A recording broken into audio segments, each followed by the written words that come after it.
Alright guys, here we go. It's New Year's Eve. Classic traditional dinner that I like to do here is a prime rib roast. Picked this up today from Costco. It's about a 6 pound 2-bone prime rib. You can see I got it seasoned up and ready for the grill. We're going to smoke it on the Kamado tonight. So we'll do a little reverse sear action. So we'll get it up to that rare, about a 120 or so, and then we'll do a sear to get that nice char and bark on the end of it here. So we use a Texas style rub tonight, which is great for beef of any sort from Fleet Farm, actually, the back 40. So if you're interested in trying a new rub, I highly suggest this one. Stay tuned here and we'll get this on the grill here shortly. Alright guys, you can see we got our fire going nice and good here. So we're going to get this heated up here. Well, put a little cherry chips in here for some flavor. I always like cherry with any type of beef, steak or brisket, especially prime rib. So that'll add a nice little cherry hint flavor to the prime rib. So we're going to do indirect tonight. Keep the heat directly off the prime rib itself here. But alright, we got our grill going good here. We're going to let that break come up to temperature probably about 275, like I said. So that's where I'll run the prime rib at. Alright, and as you guys can see here, coming up the temp here nicely. Got a nice clean smoke coming up the top. That's usually, you want to wait for that to get a nice clean smoke. Otherwise you get a really charry taste with your meat. Anyways, we're ready to put this on, so we're going to put this bone side down. And we might take one peek at it, but other than that, we're just going to let it cook here. And I'm going to probe this with the thermometer temperature so we can keep an eye on the temperature. So I'll run it wireless so we can check it inside, so we don't have to keep coming out here in the cold. But again, we're looking for that about 120, which is rare. And then we'll do a quick reverse sear on that to get some good bark or crust on the end. So alright, so we have it set right in the middle. We're rolling a good temp and should be good to go here now. Right at about 275. So you can see it's a lovely day here in Minnesota. Nice snowy day here for New Year's Eve.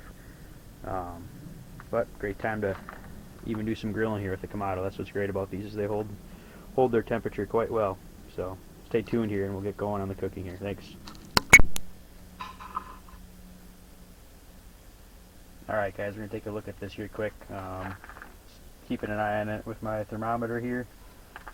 It's really accurate, actually. You can see the Bluetooth setup here, but we're at 86. So we're going pretty good here, I'd say. Still at about that 275 range. Just take a look at it here quick. You can see it's starting to form a nice bark here, and the fat's kind of starting to render nicely. So, say we're coming along here great. I'll just show you this, guys, here quick. It's another on my Bluetooth app here. It's a nice way to look at it, and you can see pretty much anywhere in your house where it's coming along good for temperature. So I'll post a link there in the description on which one I have, but it's a Inkbird wireless Bluetooth setup here. So you just download an app on your phone. You can see your temperature and it actually logs it as well, so it's kind of cool. Kind of check and see how your meat's rising over time. So yeah, I'll post a link on that for you if you guys are interested in getting one. Alright, so you guys can see that we're right at that 120, so we're sitting good right at rare here. I'll go through the reverse sear process here. Take a look at it quick. See, it's looking nice and good now. The bones are starting to pull off and just getting close there. So the last thing we're going to do is the reverse sear here quick. I'll show you how to go through that.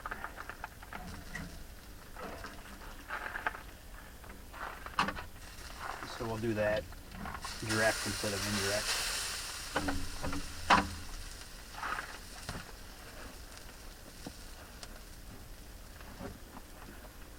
Just pull the grate here quick.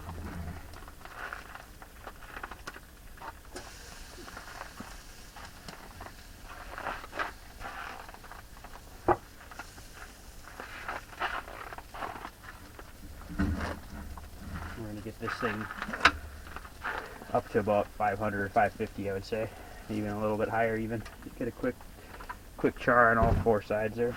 So, all right, we'll let that get up to temperature quick, and we'll be back. All right, so we're up to temperature here for the sear process. Usually like 45 seconds to a minute on each side. Gives it even nicer skin here.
See, it gets a little pretty smoky with the sear process here. But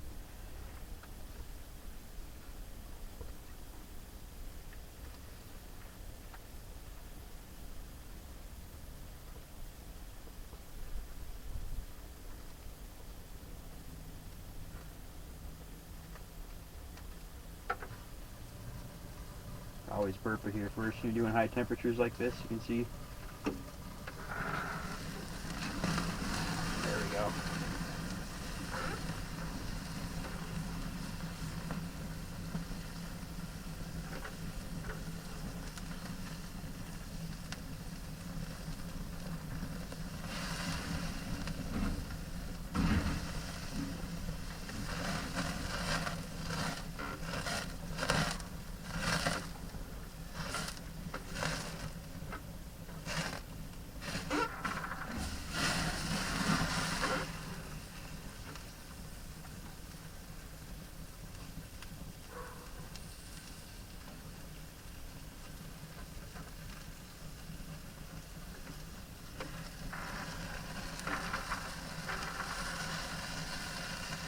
It's getting real nice char, real nice sear here that way.